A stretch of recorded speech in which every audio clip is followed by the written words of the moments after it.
This is the Red Line Network.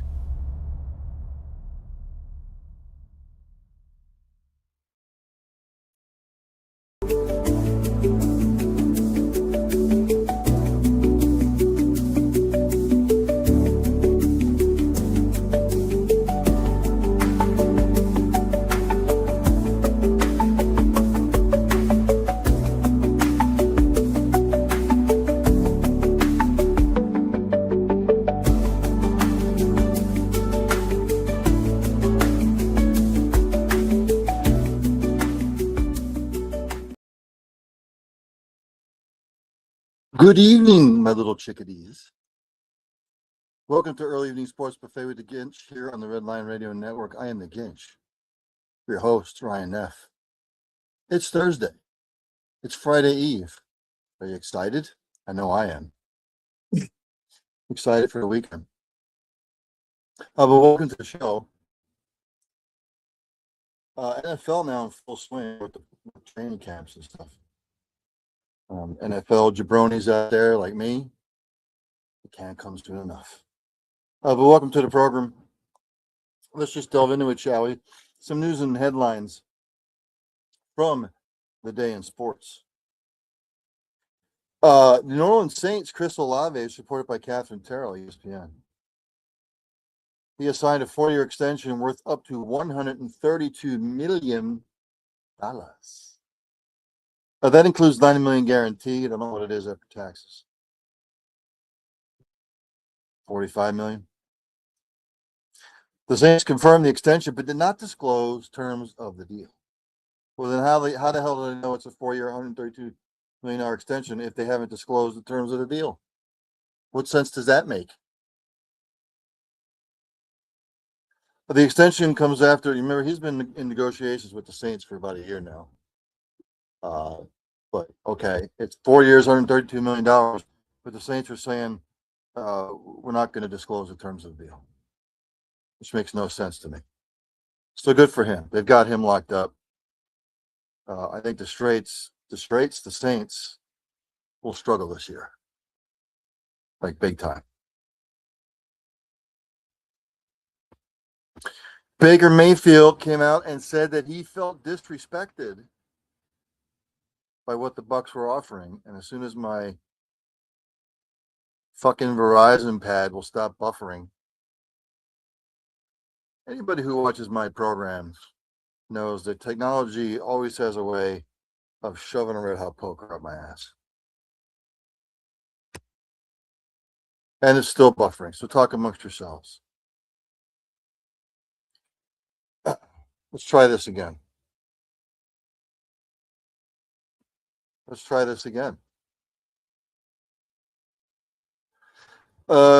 reported by Jenna Lane. Baker Mayfield said Thursday that he felt disrespected a little bit, that he and the team could not reach an agreement on a new contract before his imposed deadline of the start of training camp, and that he and his agent were not presented with an offer that's appealing whatsoever. What's appealing? He said that all contract discussions would cease until after the 2026 season. He said today that's really the disappointing part, to feel undervalued after thinking you've earned it. Mayfield's led the Buccaneers to back-to-back NFC titles, but disappointing playoff performances, obviously. He said even if the Bucs wanted to continue to try to negotiate, he said he won't be speaking to the organization and that his agent is not going to be bothering him with it unless it is actually recognized for his value. But he does not say what his value is to him.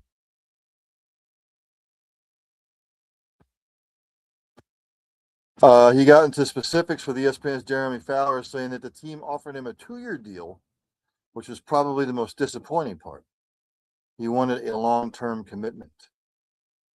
He also felt the guarantees were low on both the initial offer and the second offer. When asked about being among the top 10 or in the $50+ million per year club, Mayfield told Fowler he needed to be put in that category,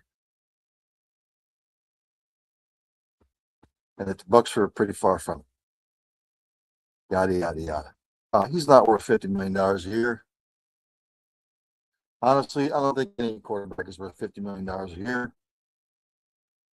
If the owners are going to pay it, they're going to pay it. Dak, Patrick, Lamar, Josh Allen, the bakery down the street, whatever. Reported by Robert Klemko and Nick Wagner, ESPN. Police said 49ers coach not charging crash at officers' discretion. Went through this the other day. That's a lot of gobbledygook.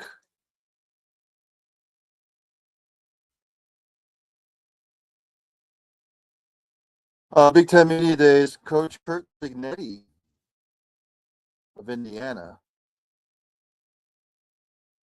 says the Big Ten is the best league in football. Reported by Paolo Aspen. He said today, quote unquote, the Big Ten is the best league in football. We don't want a hype machine up here in the Midwest. We believe everything's earned, not given. And when we fall short, we say we fell short. We don't cry a river, whine and complain, and that's why we're the best. Jab, jab, jab at the SEC. He said it's hard to win on the road, very physical football teams, very well coached. It definitely prepares you for the playoff. No doubt about it. The numbers speak for themselves. Well, plus NIL and the transfer portal has leveled the playing field. Because the SEC doesn't get the pickings of the litter anymore. Okay. I mean, they've won the last 3 national titles, so it's kind of hard to argue that they're the best. I don't know about in football, but the Big Ten might possibly be the best conference right now in semi-pro sports at the collegiate level. You'll find this amusing or not. A Florida collector pulls one of one Ohtani card, then sells it for $10+ million. High-end sports card collector Matthew Allen, also known by his screen names Shine 150 and Bolillo Lejean San, posted on his Instagram account that to make it very clear, I paid over $10 million for the card. A sale of more than $10 million would make it at least the 3rd highest figure ever for a sports card, behind the $12.9 million for the 2007-2008 Upper Deck Exquisite Collection. Dual logo man autograph of Michael Jordan and Kobe Bryant, one of them, sold in August of 2025 for 12.6.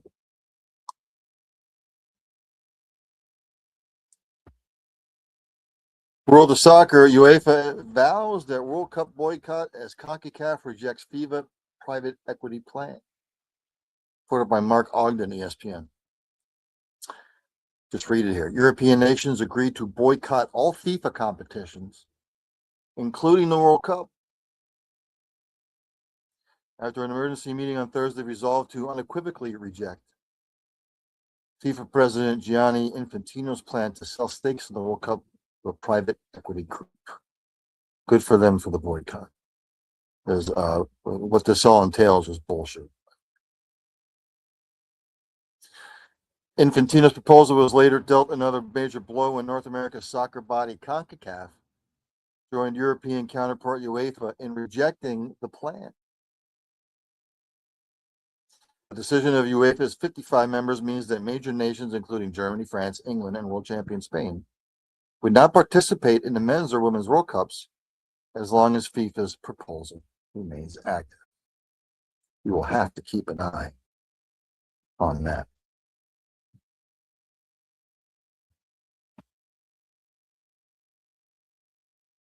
Just the NFL news, I already went over some of it.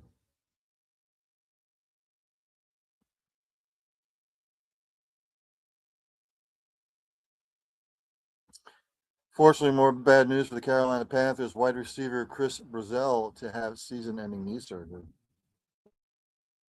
He tore a lateral collateral ligament in his left knee. So more bad news for the Panthers. That blows. You hate to see that stuff.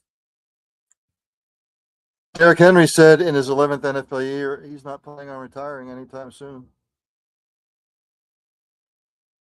That was the bulk of the NFL news.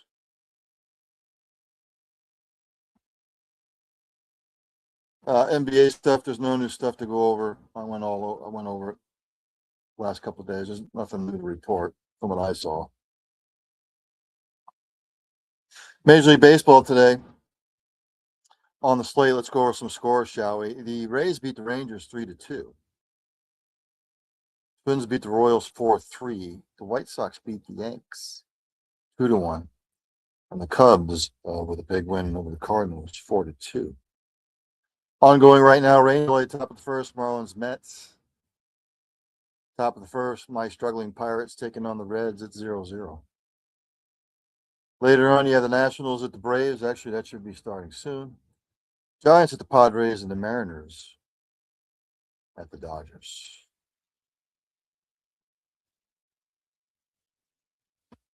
Major League Baseball news, went over some of it.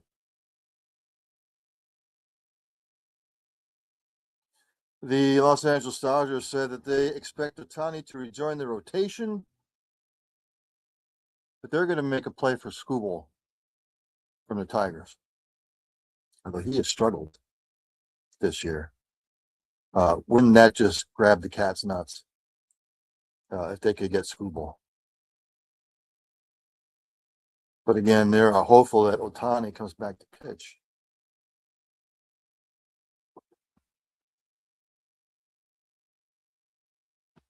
What else here? That's base. Oh, here you go. Here's some news. Los Angeles is reported by the Associated Press, by the way, the AP. Los Angeles Angels traded reliever Chase Silseth and struggling catcher Logan O'Hoppe to the Texas Rangers for minor league third baseman Angel Arredondo. That took place last night.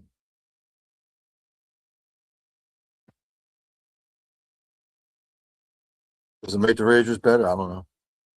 Does it? Let me go to the standings again. I did this on Monday. But right now in the American League, your division winners would be Tampa Bay, the White Sox. Yeah, the White Sox. And the Rangers.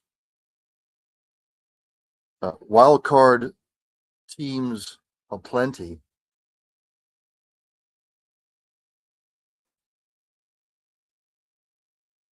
Right now,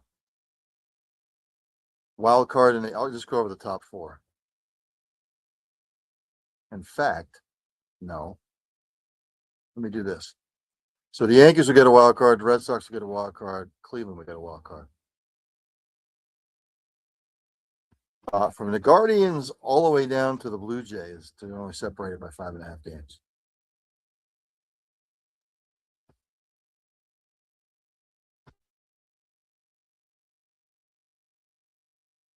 Or in the National League, your division winners would be the Braves, the Brewers, and the Dodgers. Philly right now is struggling. If you want to go to the wild card in the National League, right now the wild card will go to the Cubs, the Diamondbacks, and the Phillies. But from the Padres are a game and a half back of the Phillies. So from the Padres or Reds, it's only separated by 6 games. So from the Padres all the way down to the Reds, they're in the battle for the wild card, and it's close. So this is going to come down probably to the final couple of games of the season, unless somebody really gets hot. Go to the WNBA, shall we? On the slate tonight, the Lynx are at the Tempo, the Sun are at the Sky, the Liberty are at the Aces. Yesterday there was action. The Dream beat the Wings 82-81 in a nail biter. And also a nail biter, a little bit of an upset. Mercury over the Valkyries. 91-89.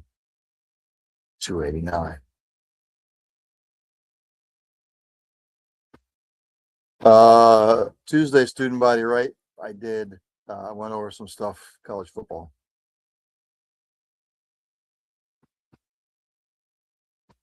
Bill Belichick avoided GM comments amid the North Carolina probe with the GM, which that's probably going to end ugly.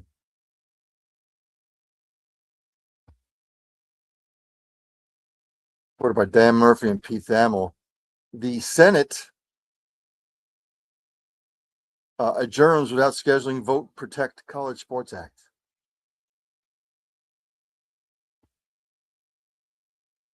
Just says here the U.S. Senate adjourned for the week Thursday without scheduling a vote for a wide sweep college sports bill, making it increasingly unlikely that the floundering legislative effort will move forward this summer, despite a flurry of negotiations in the past week to try to revive it. So that's kind of on the back burner. What else here? And that's basically it. Nothing major.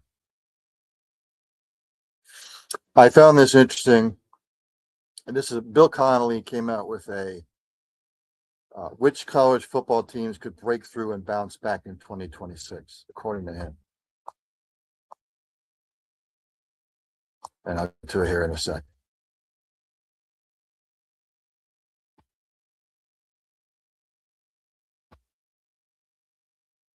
He has teams most likely to sustain their 2025 gains. So he's just basically saying sustained success.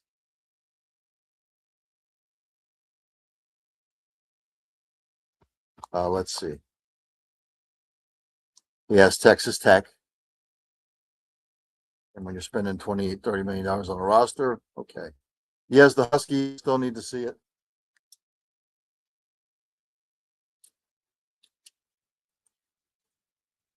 I still don't think Washington's in the upper echelon. They finished 9-4 last year, which was a good season for them. Can they sustain that? I don't know. He has the Houston Cougars. They were 10-3 last year. I could see it because they return a lot. He has Florida State. Florida State was 5-7 last year. I had to see it to believe it. He has Northwestern. Northwestern last year was 7-6. Still need to see it from Northwestern. He has the New Mexico Lobos. New Mexico with an impressive 9-4 record last year.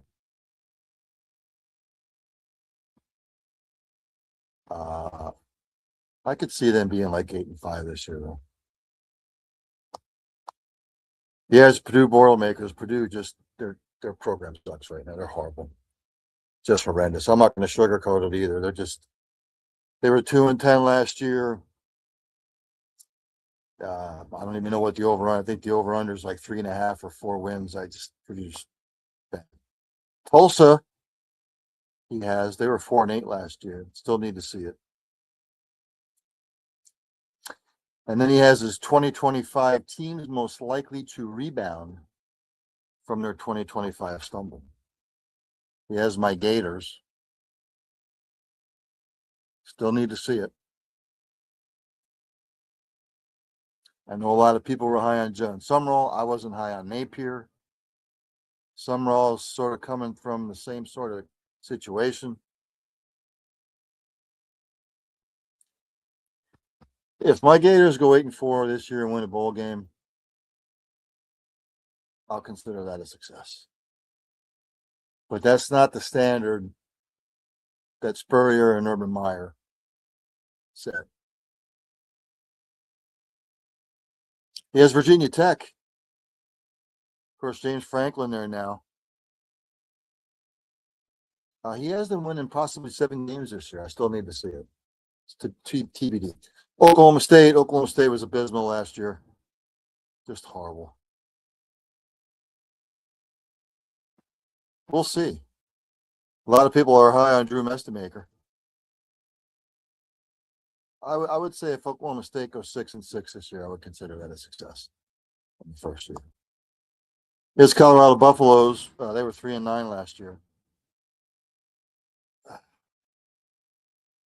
I don't see it. I just really don't. I don't see it at all. Yeah, Syracuse Orange. They were 3-9 last year. They were 10-3 in 2024. Still don't see it. And of course, UMass just 2-22 their last 2 years. This is just a program that should just drop.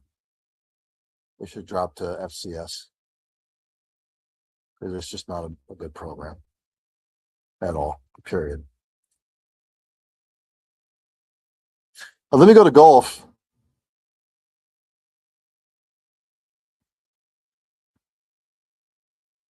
I said, let me go to golf. At the Rocket Classic on the PGA Tour at the Detroit Golf Club in Detroit, Michigan. Peter Malnati shot a 9 under 61. There's a 2-shot lead over Ricky Fowler and Ryan Gerard. They're both 7 under. The LPGA, they are at the AIG Women's Open over there at the Royal Lytham and St. Anne's Golf Club, Lancashire. And right now, Gino Thickle, a 7 under 64. She has a 2-shot lead over Heiran Ryu and Shiho Kowaki.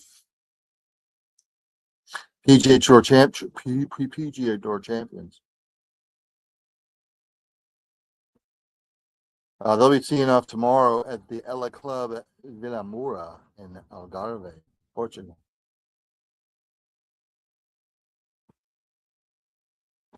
Nothing on Live. Nothing on the DP World. The Corn Ferry Tour out there in Ogden, Utah. The Ogden Golf and Country Club at the Utah Championship.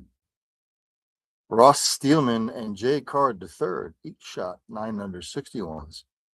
They have a 2-shot lead over Kevin Doherty, Mason Anderson, Matt Atkins, and Joseph Bramlett.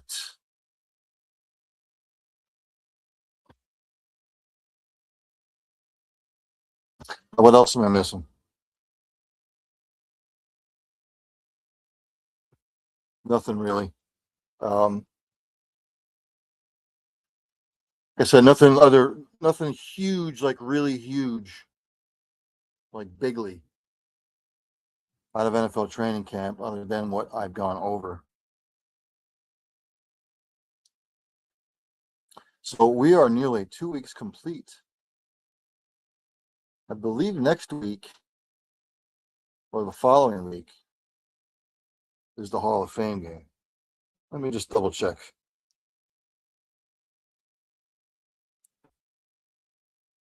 Yes, it's next Thursday. Cardinals are playing the Carolina Panthers. I won't be tuning in to that slop. Again, this is my thoughts on preseason football.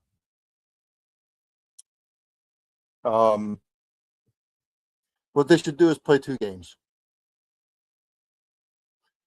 The first game should be everyone that's trying to make the team. You mix them in with different starting rotations. And then the second game, I think the first half should be played by starters. And then the second half should be a mix. And that's it. Period. Or just don't have a preseason. Just have inter-squad scrimmages. Right? The Jets and the Giants play in the same goddamn stadium. Just let the Jets and the Giants have scrimmages. Buffalo, the same thing. Buffalo could play the Jets and the Giants in a scrimmage in the preseason. Just have scrimmages. Pittsburgh could play Cleveland. Cincinnati can play Cleveland. Baltimore could play Washington. Miami could play Jacksonville. Miami could play Tampa Bay. Blah, blah, blah.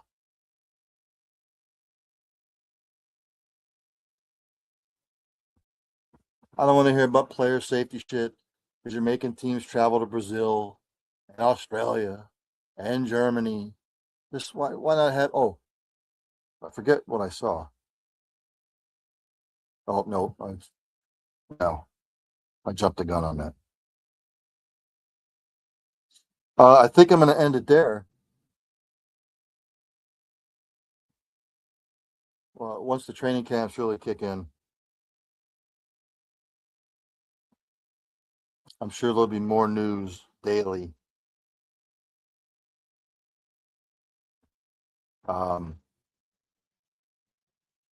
Sorry, I'm just looking over my ticker here. Nothing major. So before I leave, let me do this. Let me take my ugly ass off here.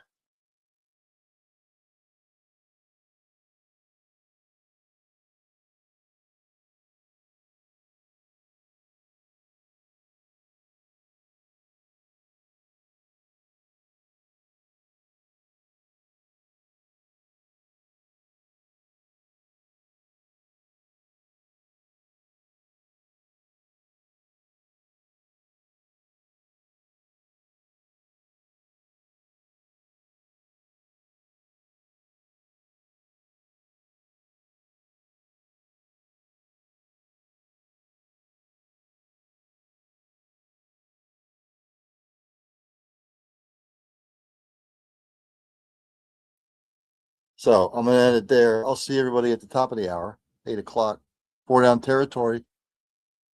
Get into the NFL stuff as we are winding down the days to the start of the NFL regular season. Thank God. As I say at the end of each show, practice compassion, practice empathy, have passion with whatever it is you're doing. Hug somebody every once in a while. You might make their day. Tell somebody you love them. You might not get a second opportunity. And for the love of Christ, if you see somebody struggling in whatever fashion, ask questions. What's bothering them? Do they need help? How can you get them help? Because you might not just be saving a life. You might be saving a multitude of lives. So, with all that being said, I will see everybody at the top of the hour here on the Red Line Radio Network, 4 down territory, NFL. Only one thing left for me to do. That's for Danny Don Meredith to take me out. I'll see everybody at 8 o'clock. Turn out the lights, the party's over. They say that all good things must end. Call it a night, the party's over. And tomorrow and next year starts the same old thing again. You got it.